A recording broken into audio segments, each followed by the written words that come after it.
Welcome to Journey Through the Gate, your paranormal portal podcast, as we delve into the many questions and wonders brought on by the supernatural experience.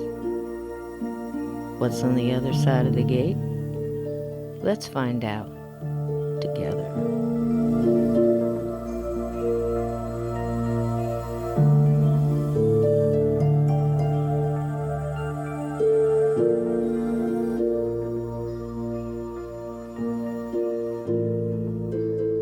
Hello, listeners. Tonight we have Jeremy Enfinger, and he's going to walk us through that gate. He is the host of one of my favorite podcasts that is no longer in production, but I urge you to look up Deviatus Podcast on Conflict Radio and check out some of the archives because they are fantastic shows.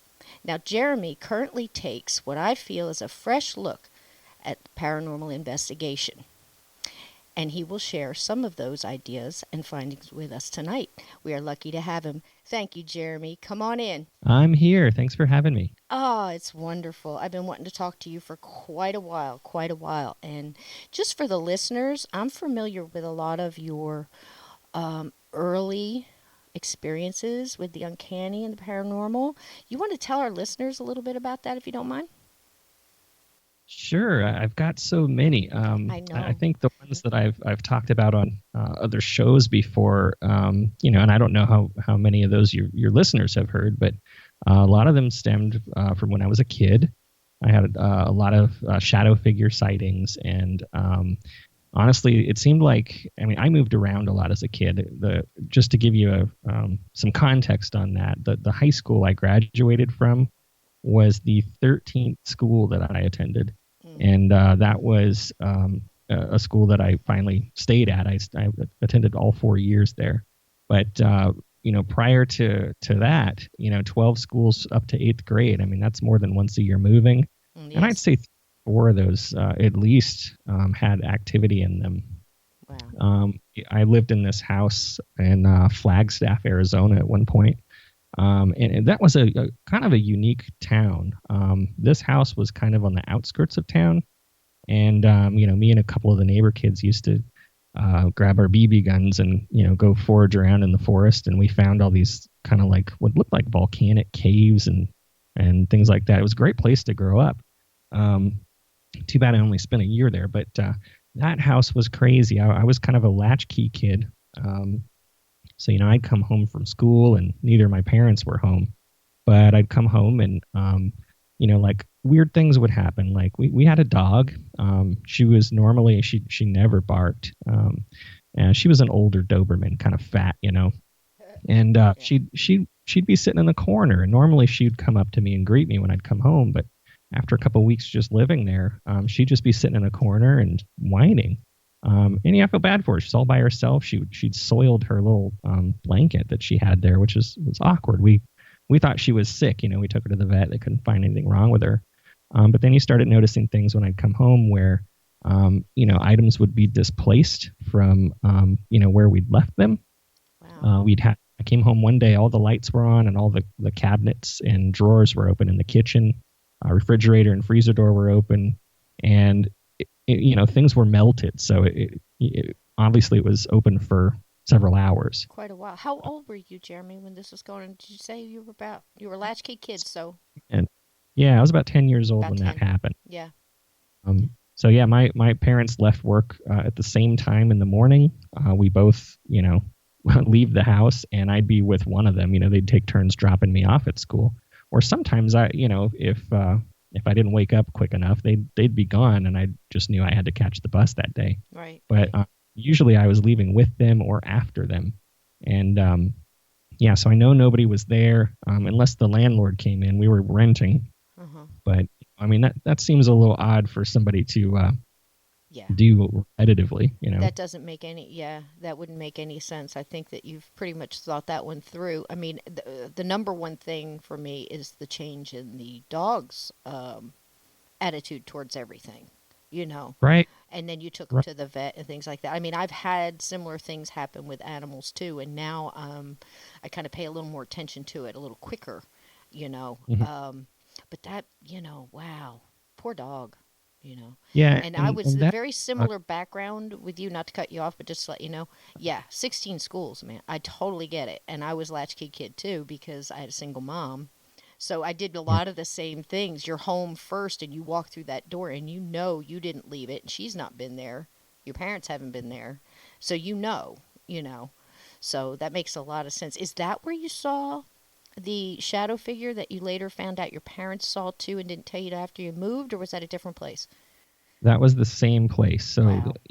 we it was funny because I brought things up to my parents, that I after you're a kid, you're not really paying attention to this stuff, and after a while, you start noticing things, and I started asking them, "Hey, did you leave this open, or did you come home for lunch that day, or because when I got home, it was moved around, and they just kind of looked at me funny, they never really said yes or no, Yeah. and I kind of thought, well, okay, maybe they think I'm crazy. Yeah.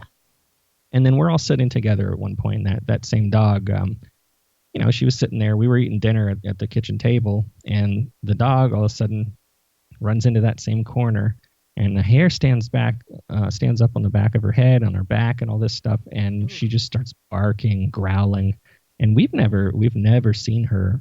She rarely barks. She might bark if somebody comes to the door, and it's like really like a low kind of chuffing kind of thing, but Right. it only lasts a couple seconds. She's normally pretty friendly. She'll walk up and say hi to anybody, but yeah, she looked like she was defending herself, um, and started snapping at the air, Ooh. and we just thought it was the weirdest thing. After about 10 minutes, we tried to pull her out of the corner. She wouldn't come, and we were concerned that she was going to bite us because every time we approached her, she'd bark more. And we're like, okay, well, let's give her some space. We just backed up, and eventually she just started kind of whimpering and walked towards us, and she was okay, but she was real clingy. Oh, So bless that, her that heart. seemed like, yeah. And the same dog, it's not like she was, sometimes dogs will have seizures or something, and their behavior changes. But once we moved from that place, this dog was back to normal. Wow. But yeah, that's the same place where I can kind of rehash that shadow figure story where, my parents said, you know what, we're gonna move.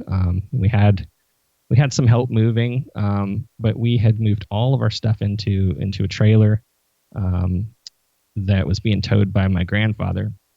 And the only thing we left in the house that night was like a queen size mattress.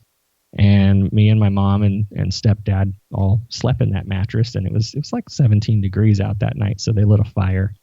And I remember waking up at one point and looking up, and I saw this shadow figure on one side of the fire, and it basically, I sat there wide awake watching this thing walk past the fire and around the corner and go back towards what was my room, and kind of walked in there. And it was so odd because as it walked by the fire, you could not see the fire through its legs. It was such a solid black um, figure. Yeah. Um, it was a little, like blurry at the edges. It wasn't like a solid shadow, but it had some blur at the edges, and it moved really unnaturally. And at one point, I said, I woke my stepdad up, and I said, "Hey, did you see that?" And he said, "Just go back to sleep at that point." Um, I was like, "Okay, I'll Sure. try." Uh, Easier but said than done. yeah, and then the next morning, we got up and headed out, and I told him what happened. And he's like, "Oh, you saw it too." I said, "What do you mean I saw it too?" And he says, "Yeah, we've been seeing that for the past few nights, last couple weeks, every night. And we'd get up and go into your room and check on you. We couldn't find anything there. You were sound asleep." So they had knowledge of this happening while I was sleeping. This thing walking into my room, and ultimately they said that was part of the reason why they wanted to move out of that To get place. out, yeah. Wow. Yeah. That's a little unnerving. I mean, you've been there for that amount of time. The dog, everything you came home to find, disheveled or moved or open and melting. And then you Mhm. find out this thing has been, while you're sleeping and feeling perfectly fine and safe, this thing has been in your room, obviously. And you don't really know. It's kind of like it repeated the same thing over and over, according to them. It went from the living room down the hall into your room and repeated that Yeah. almost every night. Didn't your mom say he had something specific about his eyes? Yeah. So she said his eyes glowed red, Okay. and I'm trying to remember. I don't think I recognized that. I just remember how dark it was because with if you're in a this was in the living room with the fire on. Shadows from the fire can kind of flicker and move Right. around and dance and things like that. But this was a stationary, solid black thing. But she said at one point she saw that the eyes were red, Mm-hmm. and I can't recall if I actually saw that or not. But Mm-hmm. that freaked me out a little bit more. Oh, sure. And I don't know why. It's just it's a detail that it doesn't have any meaning to my knowledge, but Uh-huh. I don't know, something about that, the fact that it has eyes, or it maybe confirms that it was humanoid in shape, that it has the kind of similar anatomy Right. rather than just a black blob. I don't know, but Right. And at the yeah, time very. being 10, of course, you didn't have the knowledge of a lot of the things that we're hearing now. Now, personally, and I'm very glad for it, I've never seen that. But we Mhm, did have, when I was very young, a ghost that was angry. I mean, I've learned since that he was very caught up, and his eyes did the same thing. Not all the mhm, time, but it seemed like when he's very worked up and things moved around and got thrown and things like that, if someone saw him, he would have. And what I mean by that was there was almost like a light, like a red energy of light that came out of his mhm, eyes. So I'm guessing that's the built up anger. Now, what I've heard about certain shadow figures, and what I mean by shadow figures is the ones you hear that they'll be sitting in your room or watching, that are really more, it seems people are leaning more towards saying it's more extra dimensional than human spirit type, that they a lot of times have the red eyes, and I have no clue what it means when it's something like that. Do you know what I mean? It's like saying an alien has big eyes and they're glass like and black. It's not the same as if it's a human spirit with anger. So I don't have a clue, but that's scary as all get out. yeah, yeah. No, I've been on some investigations where I've seen similar things, and I have not yet run across the red eyes. But for whatever reason, I think it does add an element of intrigue for me of like, Yeah. why would it have red eyes? I mean, if you think of, if you're out in the woods at night, you see animal eye shine. I mean, Yep. that's for a specific purpose. Um, so I'm always wondering why these things are the way they are. Yeah. It's that paranormal onion, man. The more time, every time you peel it, there you go, another layer. The more answers we get, the more questions we have, and that's I think one of the coolest parts about this subject. Because we're probably never really going to know, and in a lot of ways, we probably really don't want to know as much as we think we do. you know, Yeah. yeah, yeah. So you moved Well, out of there, and was there any more at a young age that you had, or like were you seeing something kind of almost everywhere you went, or at the schools or woods that you went to, or? now I did, but nothing to that extent where I like locked eyes on it for that long. Hmm. Most of the things I've seen are like a split second they happen. Hmm. And that's the same way with investigations where you just kind of you might feel I get the sense that something's near me, like if you're out walking along and you're walking down a sidewalk, you can kind of get this sense that somebody's walking behind you before you hear footsteps. Hmm. And that's kind of the sense that I get. And I'm not claiming to be sensitive. I have no idea. There's no way to prove that. And Right.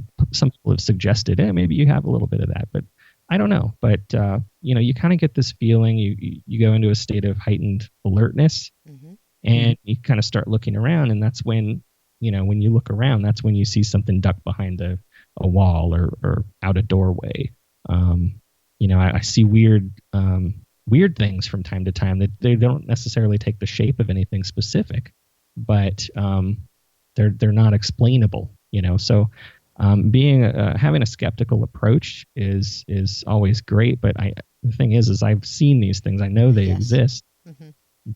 but we can't. I mean, there could possibly be rational explanations for some of them. I don't think all of them that I've witnessed. Mm-hmm. Um, and going back to the red eyes thing, it's really interesting because I've been doing some work with the Black Vault, John Greenwald's website, where he's kind of brought together an investigatory team. Okay. One of the very first cases I worked on was this guy in England had caught a picture of what he called a ghost. It looked like an elderly woman.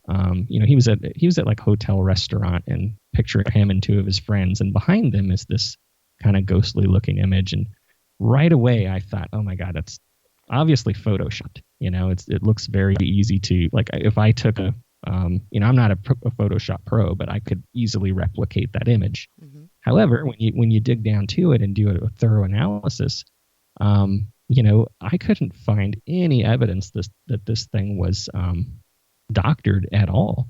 In fact, we look at the metadata on any of the photos that they submit, Yes. and it'll tell you most of the time if it's been photoshopped or any alterations have been made.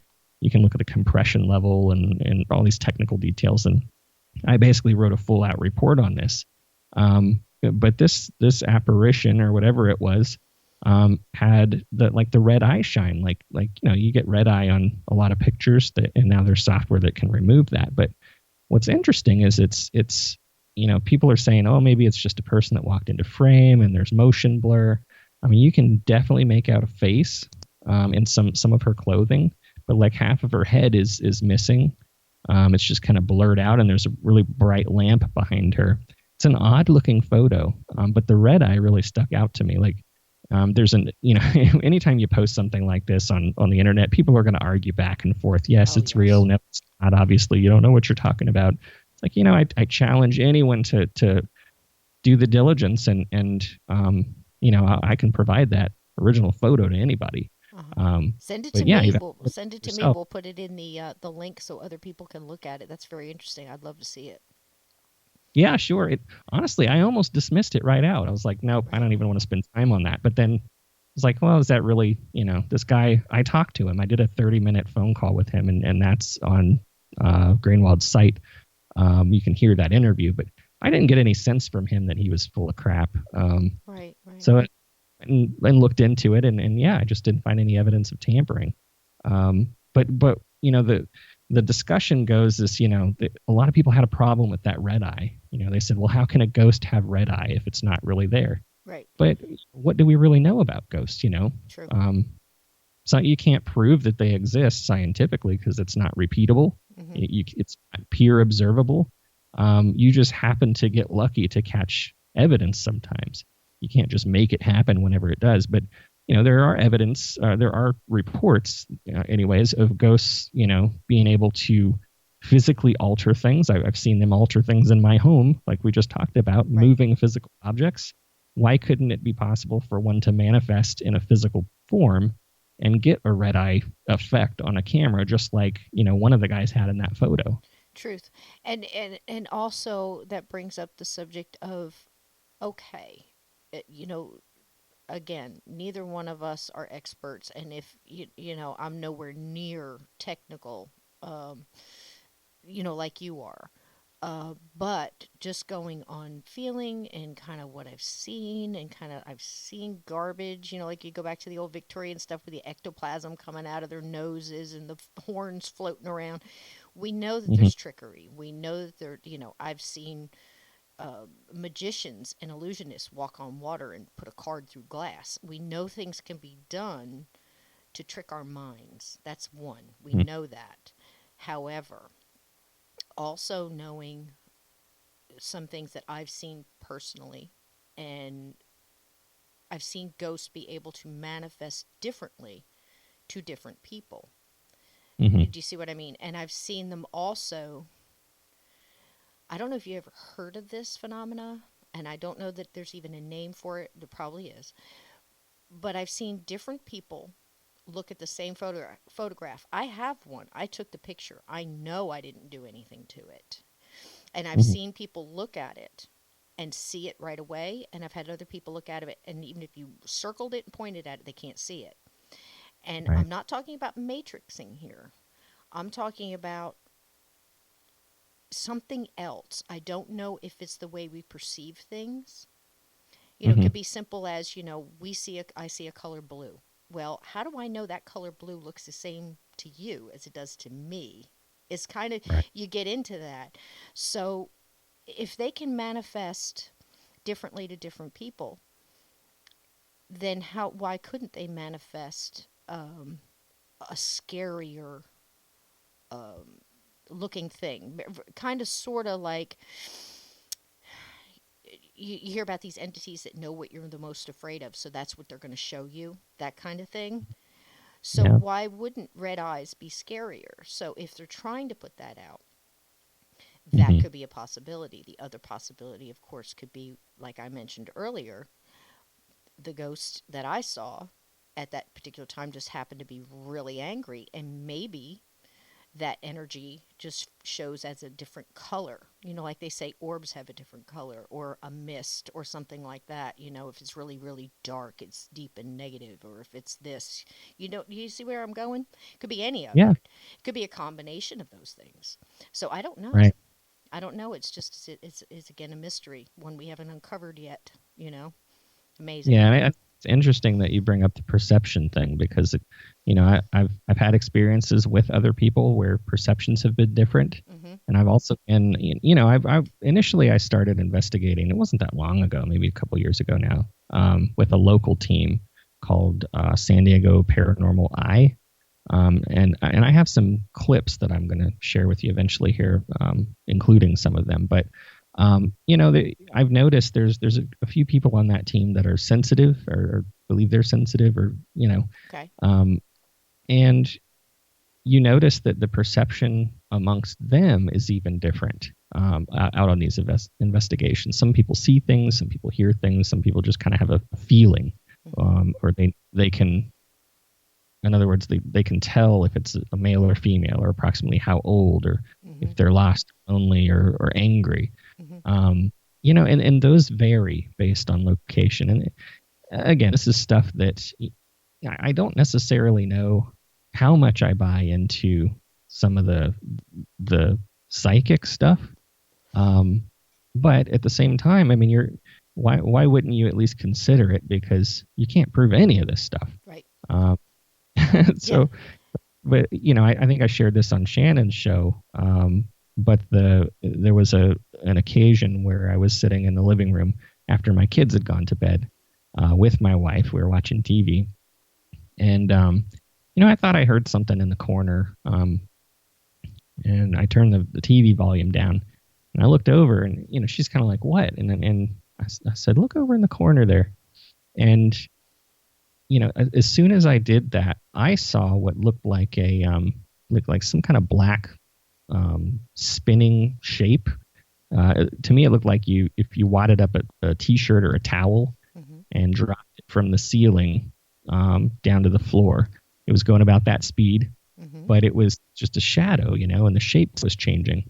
And I saw it drop, all the way from the ceiling, and it went down to the floor and through the floor. Mm-hmm. And the second it hit the floor, my wife goes, "Oh my God." And I was like, "Yeah, did you see that?" And she says, "Well, no, see what?" She says, "I didn't see anything. I heard something." Mm-hmm. So you didn't see that black thing? And she says, "No, I heard a loud bang." So there's one event that was kind of witnessed by two people with different, perceptions of what happened. Mine was completely visual, no audio, and hers was audible only. Isn't that amazing? And that's exactly what I'm talking about. And it could just be that if we all have um, a certain amount of being an intuitive or feeling. I mean, we're all given that. Animals are given that fight or flight. That's part of their instincts, right? Hmm. Yours just may be honed differently, where you're getting probably the clairsentience, you're feeling it. You also heard a little bit too. You said you heard something in the corner. So you heard something, but it may Yeah. have been, did you hear a sound, or you just felt like something was in it? You see what I mean? And she Yeah. has no, she can't see it, but she can hear it. So everybody is honed a little differently. Um, Hmm. like you said, in the same type of thing. I've been in a house with, basically kind of an investigate. It was less investigative than it was, okay, we know it's here. We're here to do something about it kind of thing. The investigation stuff had already been done and evidence gone over and yada yada. Hmm. Um, we weren't there to take pictures and, and audio clips. We were there to get rid of it. Let's just put it that way. We had two. Um, One was I want to say psychic medium, more of kind of like almost like a channeler, and the other one was basically just a medium, and she had some other things too. But this same entity appeared to them. One appeared as the same entity appeared as a young boy, and the other one saw a very disheveled, angry man.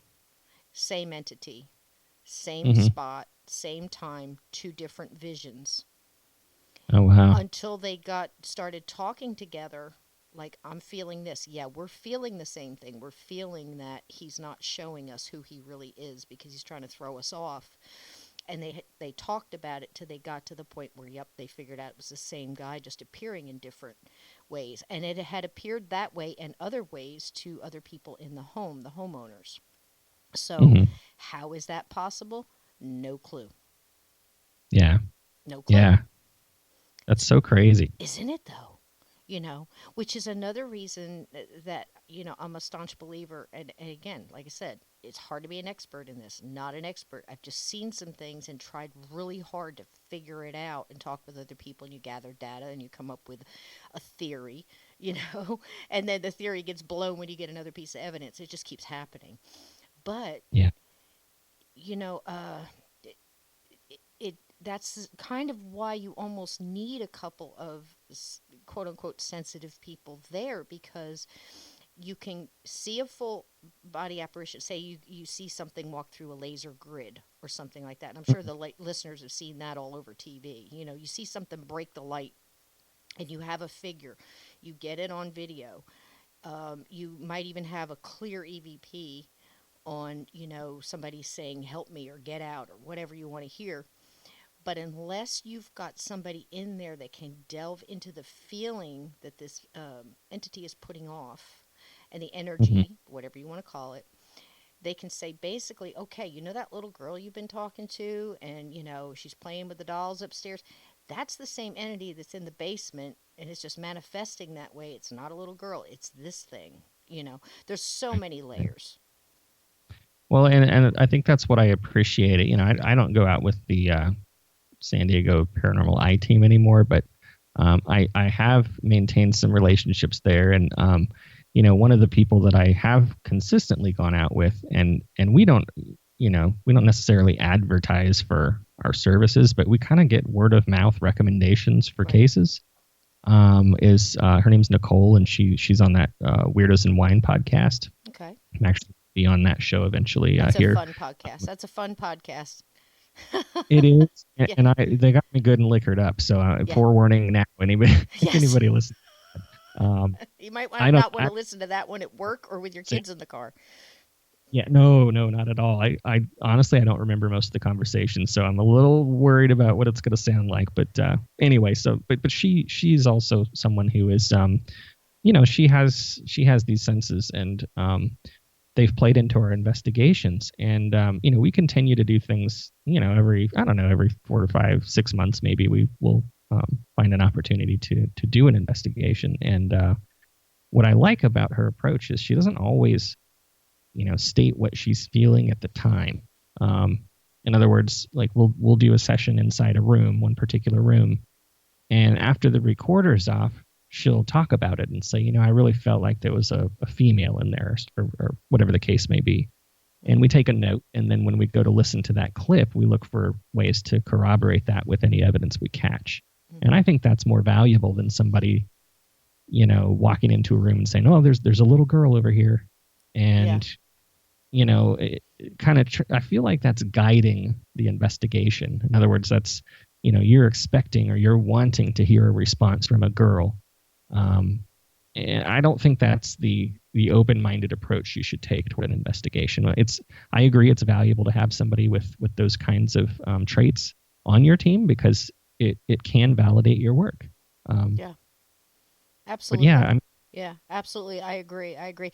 And two, we're all finding out now, maybe it's not so new to us and certainly not new to you, but the power of suggestion is very it's valid to say that you could play. They do it all the time on these paranormal TV shows. You'll hear, and then they'll say, "Well, we hear, your shoe fell off," and then the next thing you play it again, you go, "Yeah, I heard that." Unless you're my Right. husband who says, "I never hear anything. I don't care what they play. I'm not hearing it. Is something wrong with me?" But Yeah. the power of suggestion can really do a lot. And two, if you look at on another level, uh, if it really is an intelligent energy, let's just say, Hmm. you've connected into it. I mean, in the Native American, I'm Lenape and Cherokee, and I can tell you many a times I've sat around the powwow circles where elders and they're talking and they're telling stories, and somebody will ask something and they'll go, "We don't talk about that because as soon as you talk about it, you're connected into that energy. It hears you." Right. And I can't tell you whether or not that's true, but I'm not playing with it. So Hmm. if you can connect into that, that also may start bringing up the little girl, okay, we're going to manifest this now or whatever. So I agree.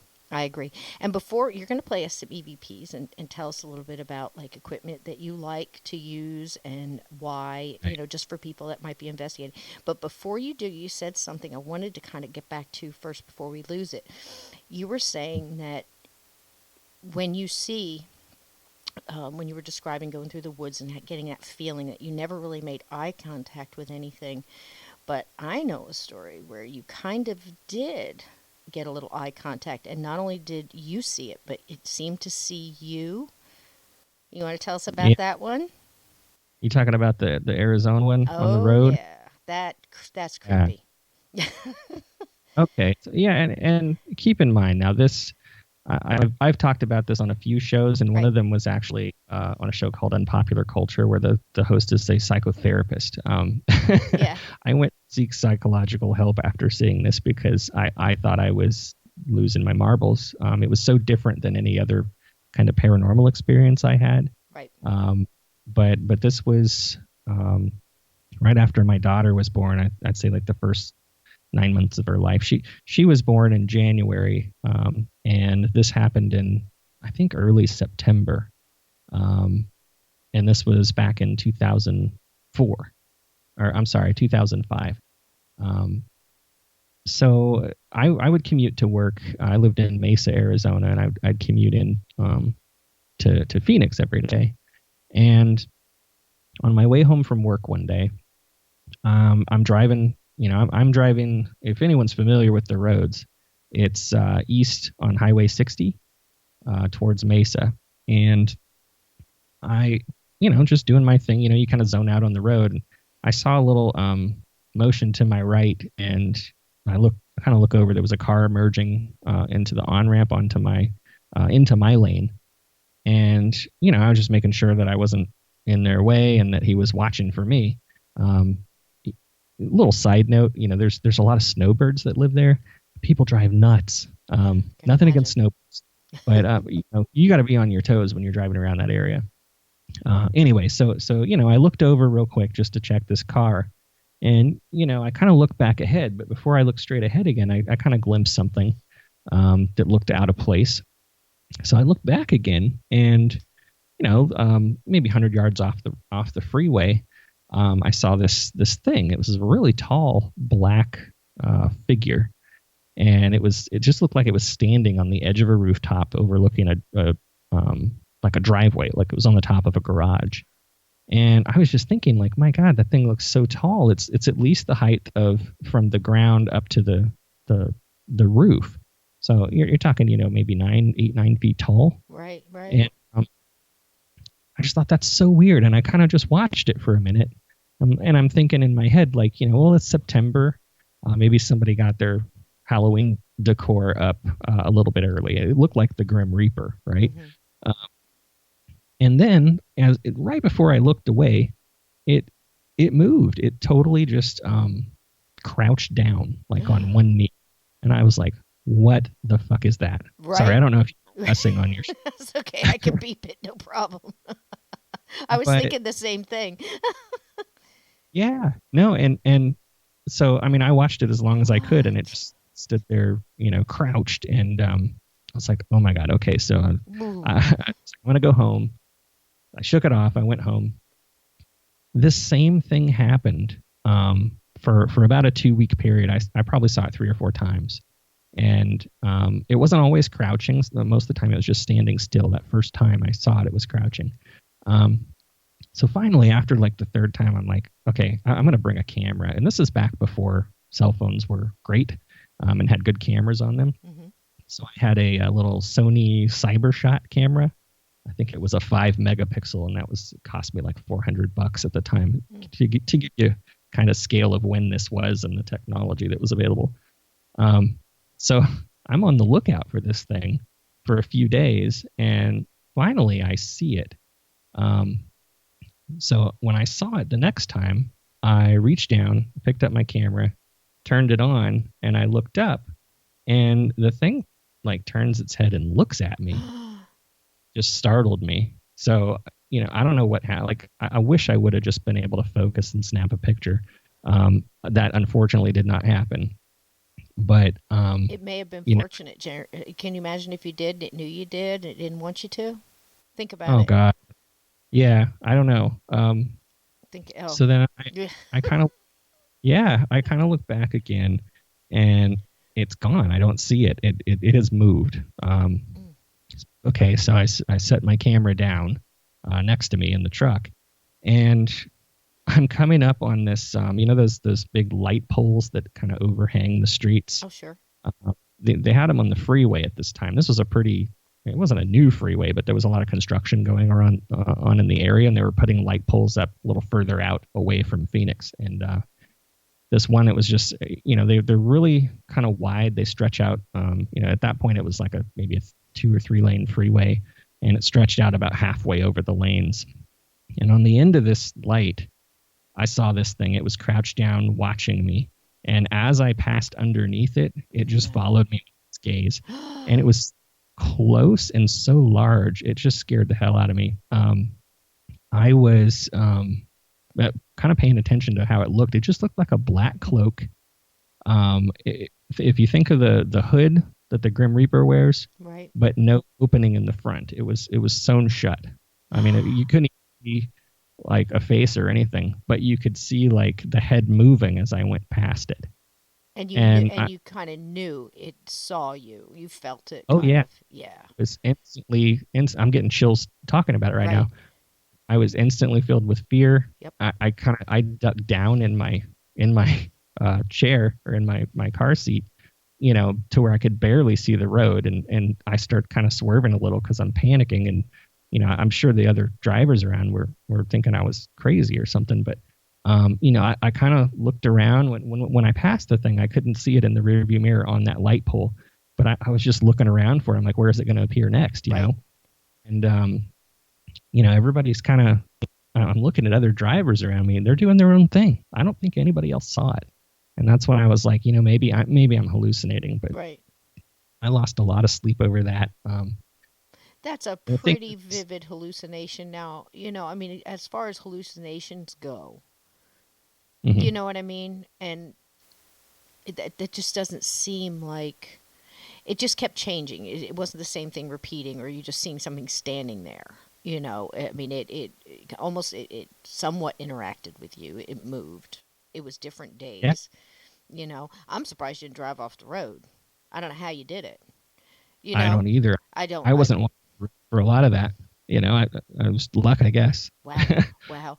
But the thing that got me the first time I heard that story is the minute you said that it kind of knew that you knew, and it Hmm. connected in. And that's not the first time I've heard, like I said, sitting with the Native Americans, if any of that is true, that Hmm. you just connect into that energy and all of a sudden they know. And if you know anything about this subject at all, I mean, it's it, it seems to be that it's possible that once you connect into that energy, or calling it basically without calling it. You're thinking about it. Are we manifesting it or are we actually connecting into energy? And it seemed like when it knew that you knew and you saw that. So that's incredibly crazy. Yeah. Yeah, it was minding its own business until I went to take a photo of it, and then all of a sudden it's like it became aware Yeah. that I was interested in it, And and hanging that's when around the same area for what seemed like days. Did you ever see it again or was that the last time? that was the last time. Wow. Good for you. So and I did go. I did make an appointment to see a psychologist after that. Hmm. They ultimately said that it was a result of sleep deprivation, that I was hallucinating. Hmm. My daughter had been sick for the months preceding that, and I'd only been getting an hour or two of sleep a night for a few months preceding that event. Hmm. The thing is that my sleep pattern didn't change for several years after that, and that's the only time I have seen anything like that. Right. Um, Well, you know, there's an awful lot of that now. It's not the same thing, or we don't know that it's not the same thing, but many people have said that they've seen similar, especially now in like Chicago. And you're getting people like firemen and police officers and EMTs that are out in the night and seeing these large humanoid creatures. Now, I don't know if that's true, but yeah, but if it is, are they in a certain area for a certain reason? Are they connected to one person? Are they drawn by an energy? We don't know. But it's certainly not the first time somebody's seen something like that. It's the first time I've ever heard the description. Usually it's, wouldn't be wearing a cloak, but who knows what's out there, man. That's just creepy. So, wow. yeah. It So, in your, it just startled me. The yeah, appearance. It was like perched almost like a bird would be, but there were no wings. It just looked like a dude, a really tall dude in a cloak. You know? that's just creepy enough right there. Yeah. I can remember that old movie. I can't remember the name of it now, where Christopher Walken was playing an angel. And one of the creepiest scenes in that movie, I don't know if you've seen it, and I promise you I can't remember the movie, but it was about when all the angels came down and the angels were really mad, so they weren't acting like normal angels we'd think of. They were pissed. And Christopher Was Walken is Frost? just, yes, prophecy. And Yeah. Christopher Walken is just kind of hanging out, sitting on an edge, kind of like a bird would do. And just seeing a human being doing that was creepy enough, let alone having it look at you. You know, Yeah. it's unusual, and there's just something. And you also had the feeling, probably before you ever saw it. You were getting up in its energy, and you were just feeling this ominous presence, kind of. It's crazy. Yeah. Now, what is the? If you want to talk a little bit about the investigation, I'd love you to.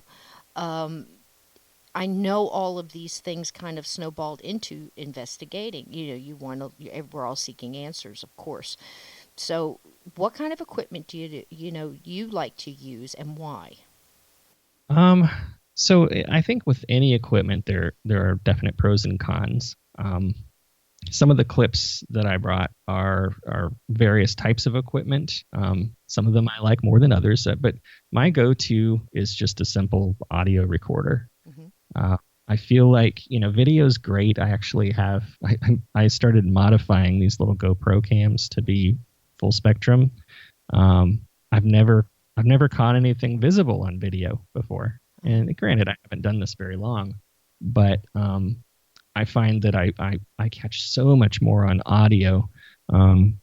That to me it's kind of unexplained. I've heard a lot of people just on a straight audio recorder they say, oh, you're picking up a radio frequency.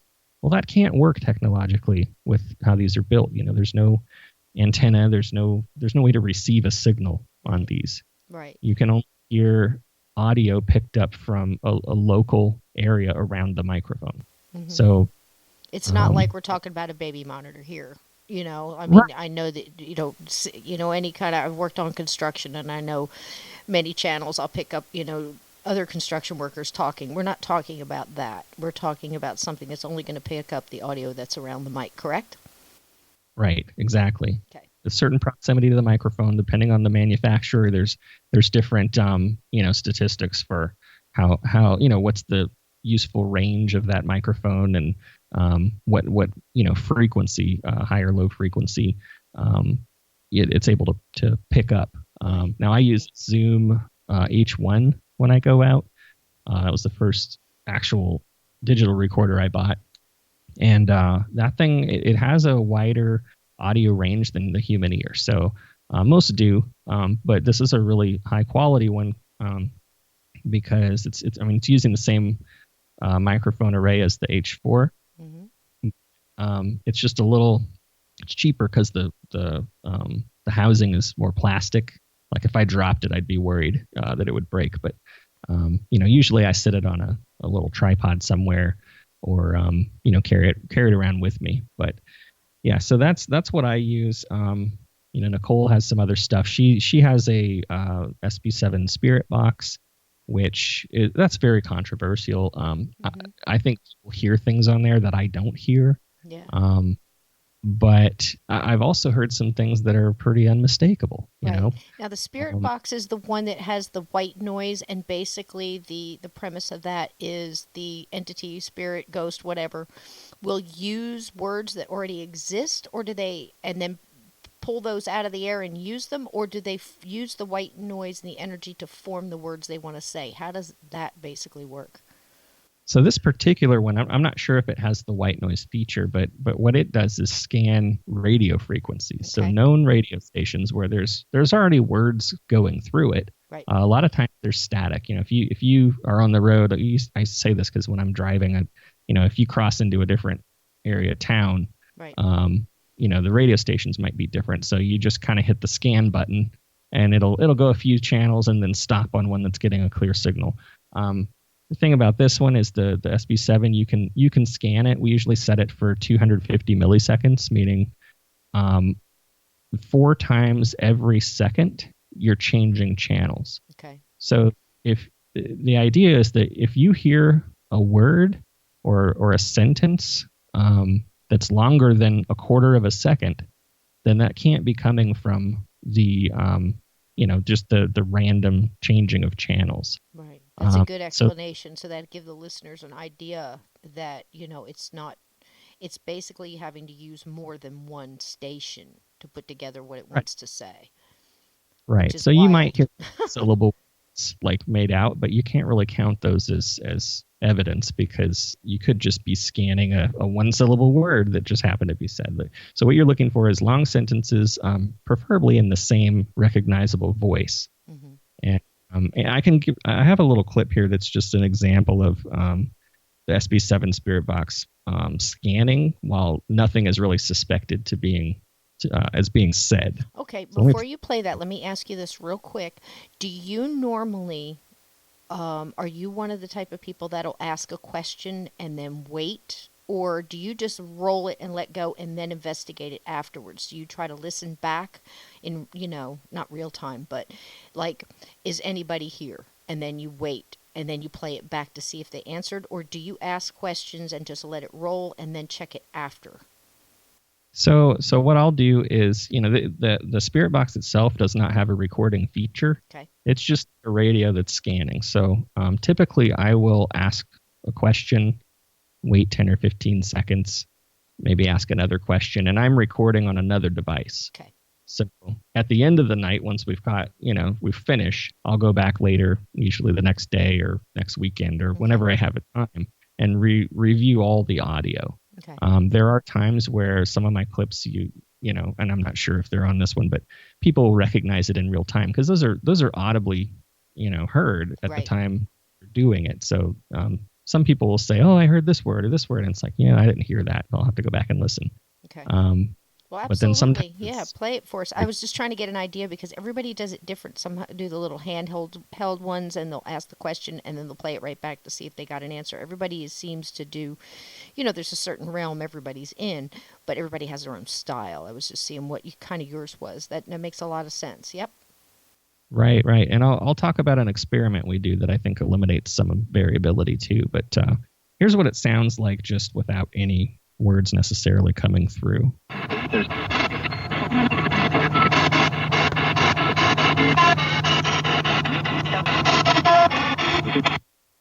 Okay, so you can kind of hear a lot of static. You can hear the brr, brr, brr, brr, brr. Every time you hear like a little shift, that's it changing channels. Right. I'd have heard a couple little syllables, and there are parts of words. Hmm. Um, So here's a clip that I thought was interesting, and I want to just kind of, before I play this, how I like to validate these. And if you ever looked on my website when I was running the podcast, I would capture a handful of these clips, and I would put a survey out on SurveyMonkey without saying what I think it says. And, the survey asks people to listen to the clip and just document what they think it says. Some of them are great. The ones that I thought were amazing, everybody said that they thought it was the same thing, or at least 90%. Okay. Other ones that I thought were pretty good, it might be, you get 10 people respond, 3 people say one thing, 2 people say another, and it's kind of mixed. So I feel like peer review, even if just, trying to figure out what it says, is important in conducting this research. But here's one I'll play for you. Let me see if you can figure out what it says here. Don't go in that room. Go in the room, yeah. What room do you know us to go into? The one over at Mason. All right. Well, that's probably not the best one, because that's Nicole. She's saying what she thinks it says. But I heard "Don't go in that room." Was that somebody? Yeah. Was that from the box, or was that because it sounded like maybe somebody in the box said it, or the voice, and then it sounded like somebody else repeated it. No, so that was just me and Nicole in the room with the spirit box. We had another team in this house. This was at Mountain Valley Ranch in Ramona, California. We had another team in the house, but they were downstairs. We made sure that anyone who was investigating upstairs did not have cross-contamination with those downstairs. It was a huge house. So, so the female voice that I'm hearing say, "Don't go in that room. Which room do you want us not to go in?" is Nicole. Right. Okay. But there's a male voice that comes through the box before that. Play it again. So you want to play it again? Yeah. Here we go. Don't go in that room. Go in the room, yeah. What room do you know us to go into? The one over at Mason. Wow. Yeah. So regardless, if, I can't be sure that that's exactly what it's saying, but to me, compared to the sample I played earlier, there's a male voice that spans multiple scans, and it sounds like it's in the same voice. So again, I think it's a little difficult to say, oh yeah, that's exactly what he said, but at the same time, I will point out that we did go into that room, the one that I was going to ask.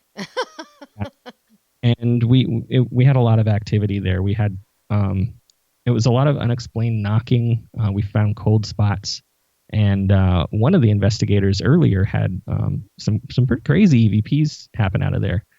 There was singing at 2 places in the house, and one of them that it was really loud was in that room. Throughout the night, we had 4 different audio recorders running at different points in the house. 2 of the audio recorders picked up that singing, and it was loudest in that room. So we feel like that was where the sound was coming from. Wow. Well, it sounds, it really did sound like that's what he said, but again, he's saying it and then she repeats it. So, you know what I mean? It's a suggestion or what? Yeah. But I heard it. I heard, a male voice say that, and I don't know if I would have gone in that room, but then again, I'm not an investigator, so I would have been, okay, I won't go. Yeah. Makes sense. So here's another one from the spirit box. Let me play this and see what you think. Okay. Kind of Butterfinger. Payment. Did you hear that? I didn't get it. I can hear. Is that Nicole again? Nicole says, "I'm kind of Butterfingers," and then you hear a hord right after that. Okay. Hit it Nicole. again. Kind of Butterfinger. Payment. Is it saying payment? That's what I thought it said. Payment? Payment. What a weird thing to have come. Payment. Right. Was there any questions asked before that? Like, did they ask a question like, "Why are you here?" or something? No. Okay. Wow. Nothing. So at this point, we had just turned it on, and she was I think she was messing with the volume level, and it kind of slipped out of her hand, and that's why she said, "I'm kind of Butterfingers." We hadn't even begun asking questions.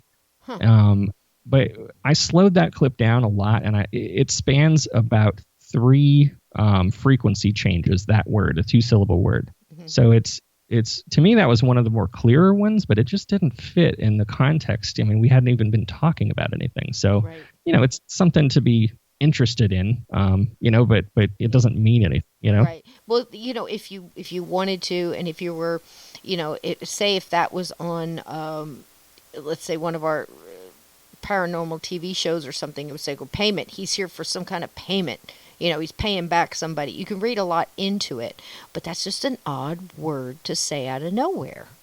Right. If there was no questions asked or you weren't having a discussion about something, that's wild. But that was clear to me.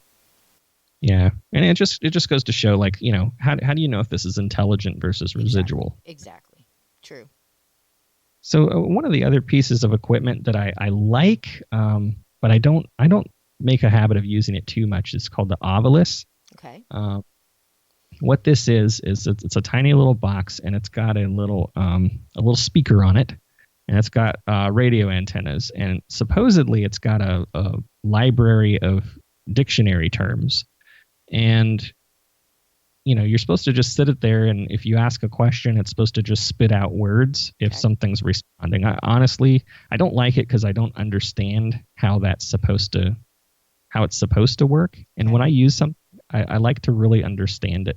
To me, it would be just as easy for someone to program some kind of app or software that can do the same thing and just randomly spit out words at different time intervals.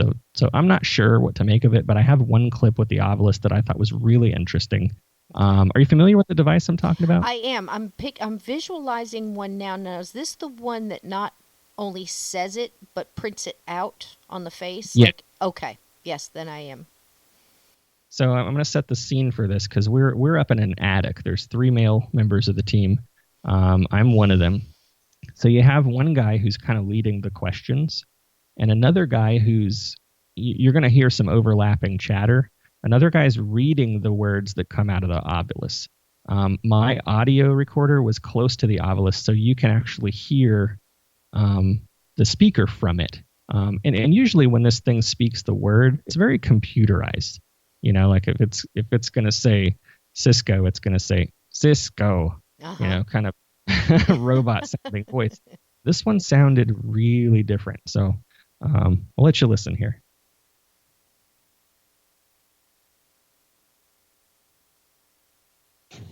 All right, so I'll ask you a question before we even do this. Walk around, maybe score. Starve. Noir, You hear how it starve. says starve? Yeah. It goes starve. Older. It said older kind of weird too. Yeah. Yeah, so I've never heard one speak like this. You can hear a few words. It's kind of quiet, but you can hear where it's just saying the 1 or 2 syllable words. But then there's like tone to the voice, like a whisper, like it says the word starve, like starve. It does. Like very, Yeah, could you play that one again? Do you mind? Yeah. All right, so I'll ask you a question before we even do this. Walk around, maybe score. Starve. Noir, You hear how it starve. says starve? Yeah. It goes starve. Older. Yeah. Yeah, it's different, Did you check on the history? I know you do a lot of research, and I know your team does too. Anything on the history of anything that happened there? And we know that that's not necessarily the only way that it could be somebody there, but just in case.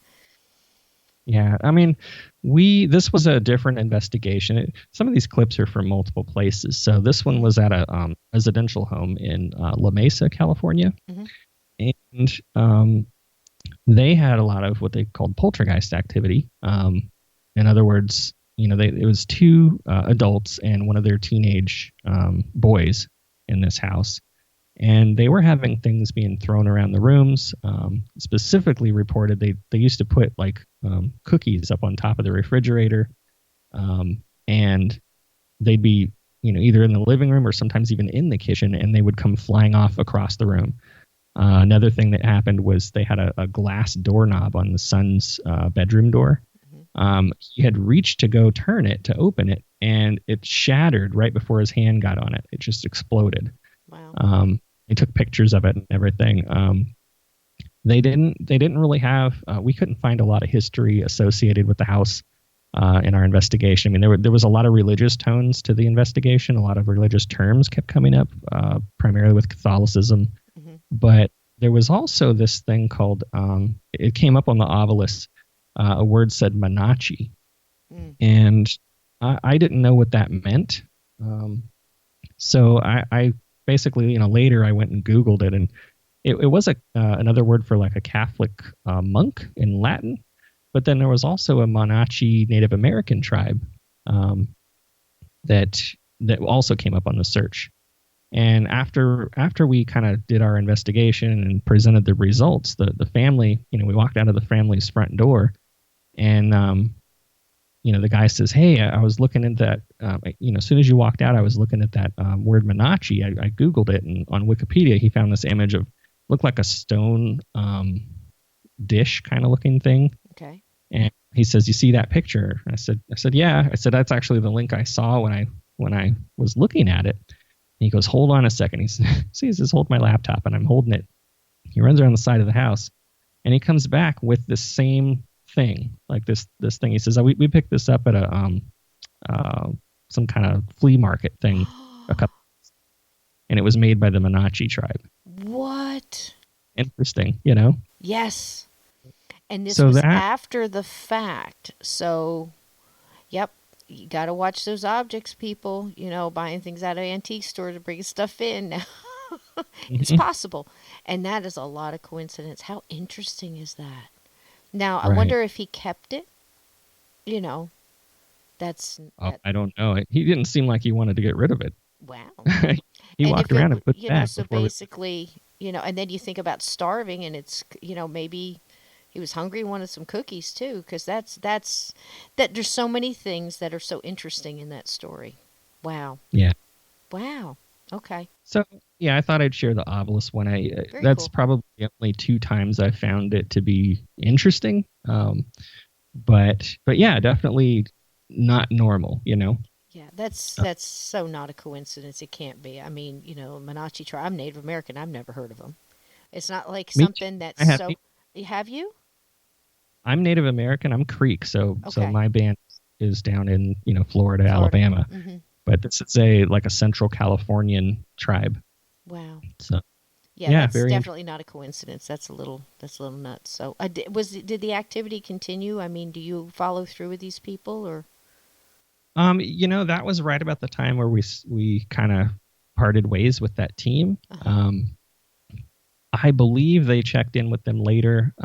We didn't do. I think one of the girls went through and burned sage. Okay.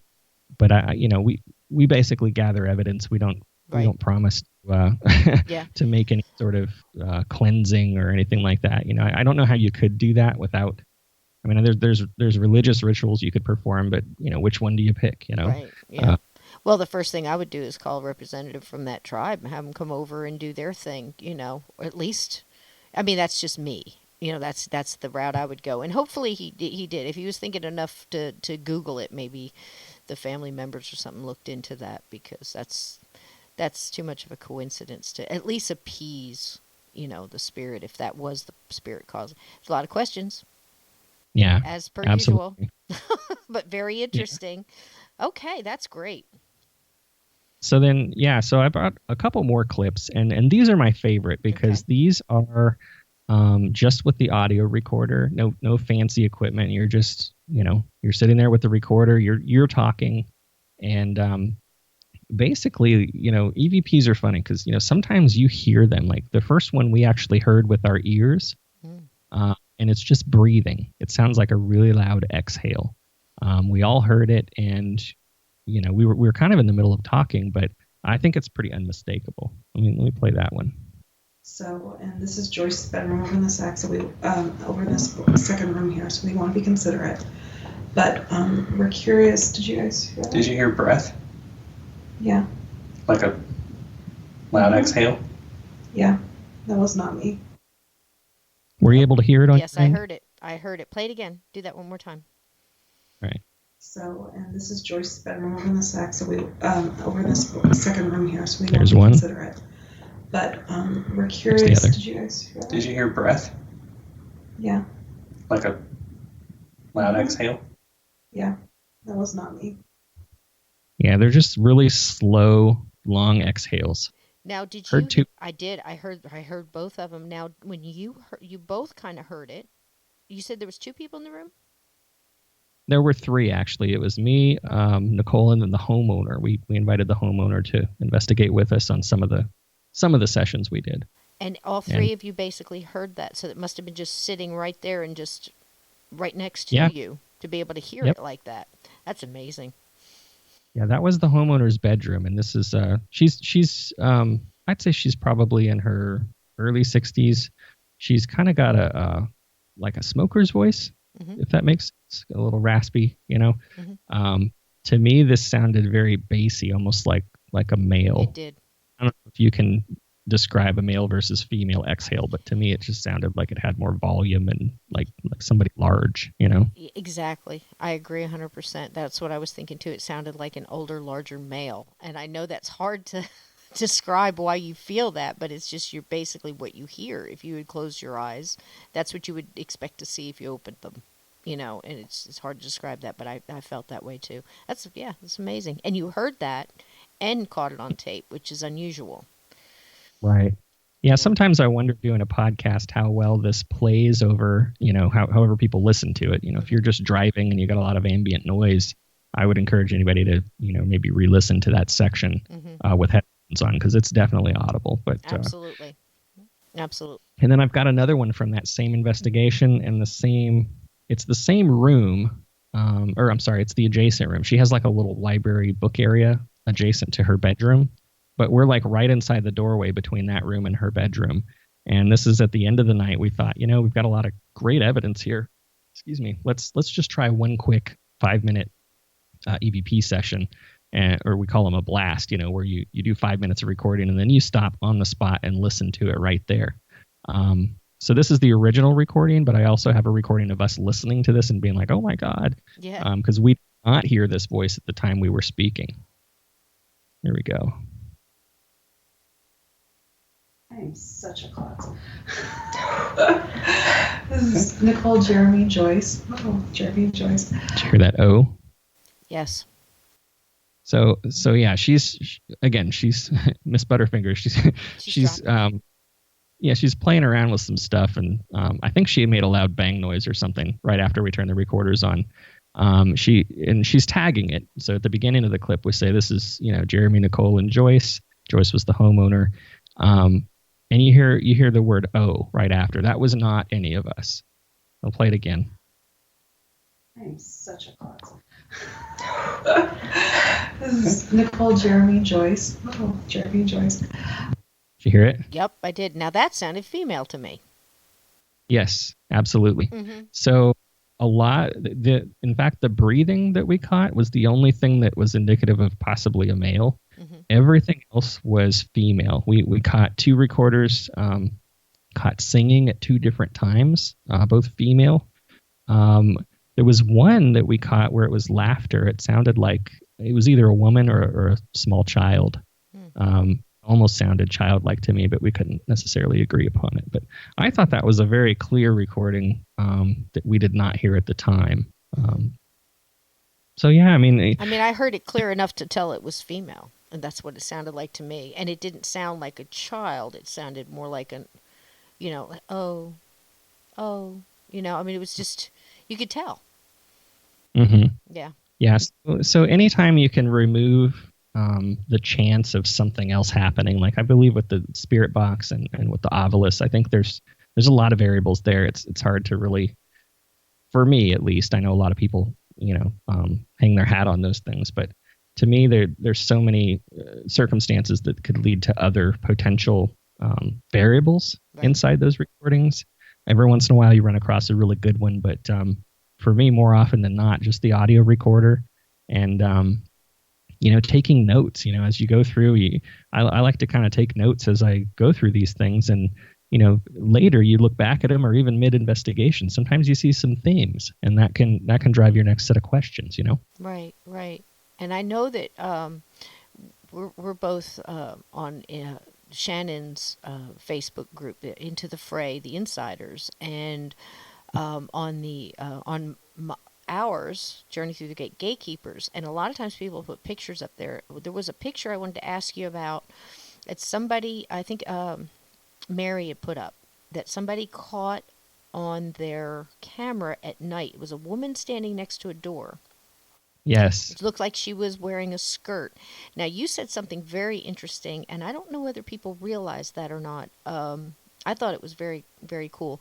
You said that a lot of times the fabric on night vision cameras, or I have cameras all through my house too. It's the same thing. Everything changes at night when you shut all the lights off. The visuals look different.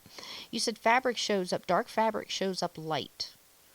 Yeah. Whereas the Well, doors and things like that don't quite do it. It seems to be fabric. Now, how do you feel about that picture? Have you looked into it at all, or? So, I mean, I've tried. Mary, I kind of opened up a dialogue with her regarding this.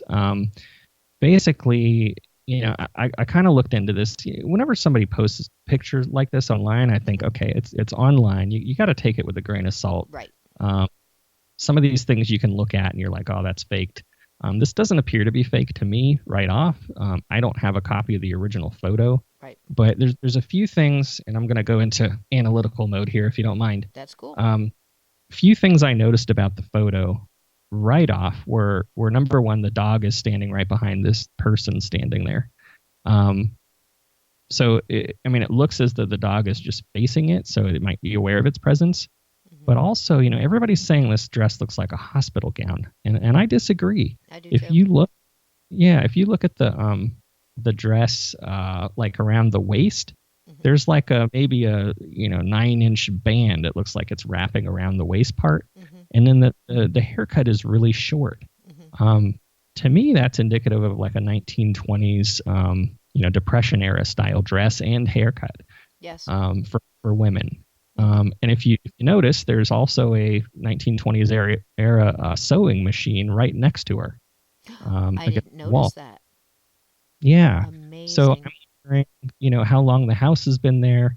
I went on this guy's Facebook page that originally posted the picture, and I'm thinking, okay, is it a family member? So I look through, I don't call it Facebook stalking. I'm calling it investigating, right? Yes. Yes. Hopefully this isn't creepy, but well, it's creepy, but for all the right reasons. Go ahead.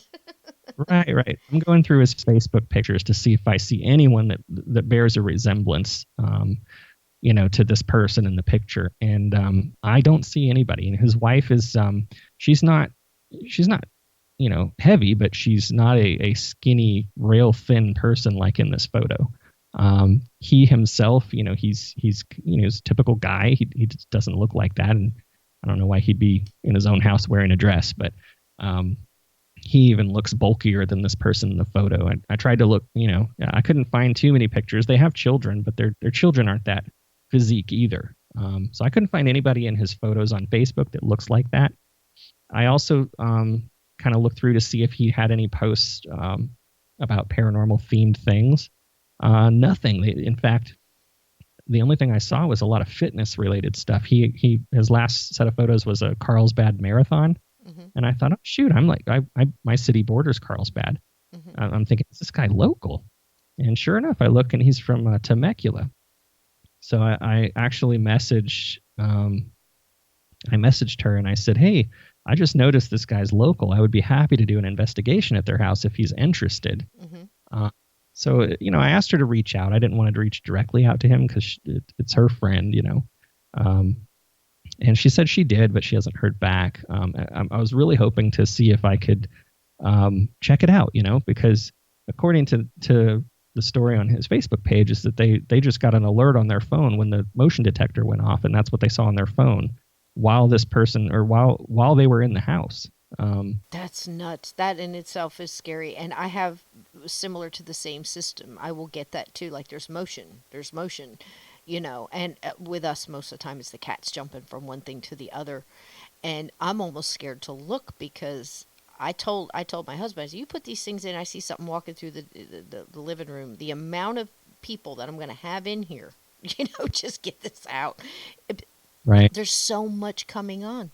The videos now, with your, you've got your driveway covered, you got your living room, whatever. It is really amazing. Now, I'm going to tell you something that's going to give you a little shiver. I Hmm. did not notice. I was basically looking at the picture and I didn't analyze it much. I look at these, I see them all day long, with the groups and stuff I'm involved in. But that one gave me a little bit of pause. I'm looking at it. Now, I brought it up because of I thought it was interesting about the fabric coming up different colors. So that just really changes everything too. So obviously it was a darker fabric. Hmm. Something I'd learned I didn't know before. I looked at the dog. I looked at the shoes. I looked at the fact that her legs seemed long, but that doesn't mean anything. Plenty of people have long legs. And it almost looked like she was going toward the door. But what I Right. noticed about the dress is, to me, it almost looked like one of those wraparound skirts that were real popular, like you said, anywhere you go back, 60s back, and maybe a little further, the hair. Um, But when I saw the clothes, I was there when you guys were talking about, oh, it looked like a hospital gown. I'm like, no. Before you ever came up there and said, no, they're split down the back, they hang different, they don't have a waist, they certainly don't have a fashionable waist, to it. It just hangs. It's not a hospital gown at all. The minute I looked at it, and I was re-looking at it because of the hospital gown thing, I looked at it, I said, they almost look like she sewed them herself. Yeah, They look I would agree. handmade. And then you say she's standing next to a sewing machine. I never saw the sewing machine. I was focused on the dog, the legs, the clothes, and that's the first thing I got from it. And when you said sewing machine, I thought, oh my gosh, that was the first initial Yeah, thing I got, was that she had sewed them herself. How about that? That's creepy. To yeah. me, I'm that's looking at the creepy. picture now. Yeah, the sewing machine's between her and the dog, so I mean, it's at arm's length from her. Mm, And the other thing that I thought was interesting was when you look at the leg, you're only seeing one leg, mm-hmm. and I believe you're seeing her right leg because if you look down at the foot, you can see where the arch is not connecting with the floor. You do not see a left leg at all, Correct. She's not fully which is manifested. yeah, really strange. So It is if strange. She I could think be the other thing that connected to throws that sewing machine. It could have nothing to do with the home. It could be yeah, wherever that sewing machine came from. So if you get a hold of them, I would ask, was that a hand-me-down? Was it just initial thought, just for whimsy and yeah, fun, to see if that's possible, because I really thought, man, I think she made those clothes herself, and I don't know why I got that feeling, but when you said that, I got chills. yeah, yeah. Isn't that No, weird? it's definitely an odd photo. I mean, just looking at the way the leg's positioned, Mm, let's say the person had one leg. mm-hmm, It's off of midline to her, which would throw her balance off. mm-hmm. It's not like it's right under her center of gravity. So it's just the whole thing just seems like there's something off about it and unnatural. Mm-hmm. Mm-hmm. But anyway, so yeah, I'm hoping that they'll return her reply.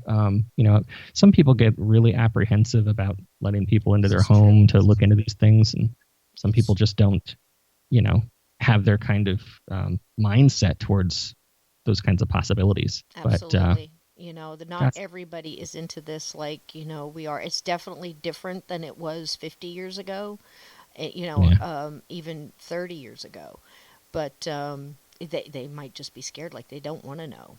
Like, you're not going to find me walking through my house with a tape recorder asking questions. Right now, everything's fine, and I don't want to stir anything up, and I can understand that. Um, but with me, I kind of watch guys like you and other people. Zariah Askath, for another one, he looks at things totally different, and he'll just pop stuff like you that I never thought of. As far as I didn't know that with the fabric. That's just so strange. And I look at these videos all the time, as far as, when my camera excuse me, my phone goes off and says I have movement in my house. But I do it right. a little more hesitantly now because I don't want to see something walking through. But you want to know Yeah. if somebody's in your home. And that looks Mm, like a human being walking through your living room. And they were in the yeah. house. So, That's the clearest picture I've ever seen of an apparition, if it is one. You know. yeah, and that actually kind of goes back to your beginning when we started this, and you were talking about the other photograph that you were able to get the original and go through all your, the analysis of it. Mhm. I've talked about this before on the show. I mean, I don't want to look at 10 and try to pick out I don't want to lose the one. Because when I Mhm. was younger, looking through books, I can remember the brown lady of, wherever that was, that famous photo of coming down the stairs and stuff. And, you want to believe that that photograph is true. And then you're always 50-50 on it. You want to believe, but then you go, it could be faked. And nowadays, like I said, we've almost out-teched ourselves. People like you can look at it and find things that I'm not going to see. But I have photos that I don't want to put up because I don't want to go through, the 25 that are going to say, okay, you were smoking a cigarette and then you put a filter on it and you did all this other stuff. And no, those three Civil War guys really aren't standing behind the fence. You had them set up and it's cardboard cut. Whatever you got to go through, because I know Yeah. I was there. I know I don't have the ability to fake something.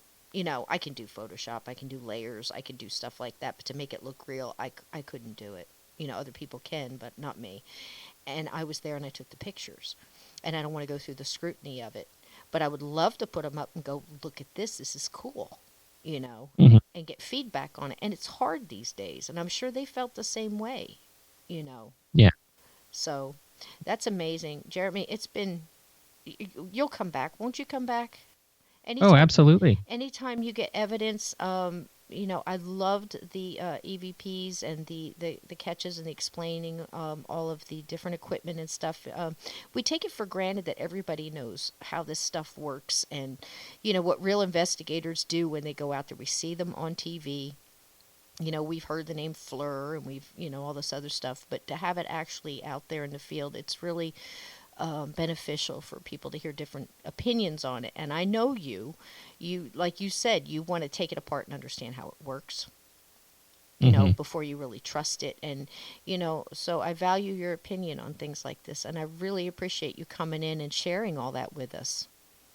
Well, absolutely. I'm glad you got your podcast up and going and that it's going so well. I love your show. Thank you so very much. And I love yours too. And I'm not going to let you alone on that. Maybe we're going to get that sucker back up and then, sometime soon because you're just really good at it. And yours was one of my favorites, yours and Shannon's. And we really need to get together on a podcasters convention or something. Wouldn't that be wonderful? Oh, that'd be great. I'd be there. Well, thank you so much. And please, if you have anything, are you doing anything like accepting photographs or looking at stuff like that? Is there a place that we could get a hold of you if somebody has a photograph or something? Yeah, I mean, I still have my Deviatus podcast email out there. Good. There's a couple things I'm doing right now that you can email me if you want me to seriously look into anything. You can email me at deviatuspod@gmail.com. Hmm. Or connect with Cisco. She can get a hold of me on Facebook.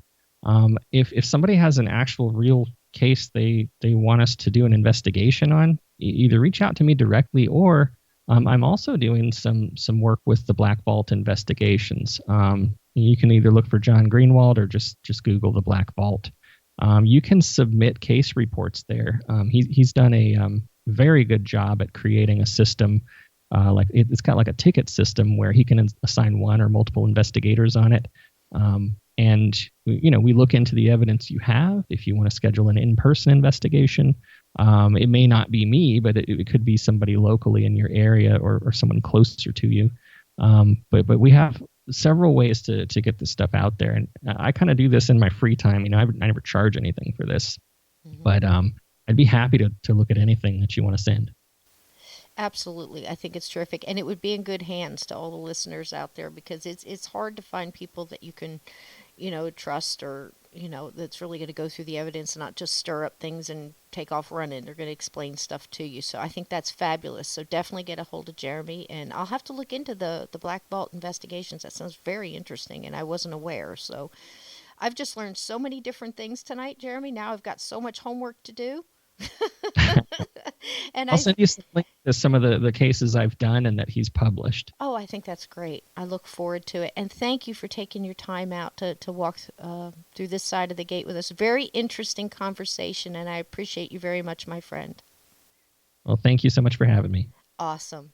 Well, dear listeners, thank you so much for walking through the gate with us tonight. And if you have your stories, you can always contact us at journeythroughthegate gmail.com, and I will read your story, or you might be a future guest on another episode. Now, keep your feet under the covers. Keep your closet door shut, because there are things that go bump in the night.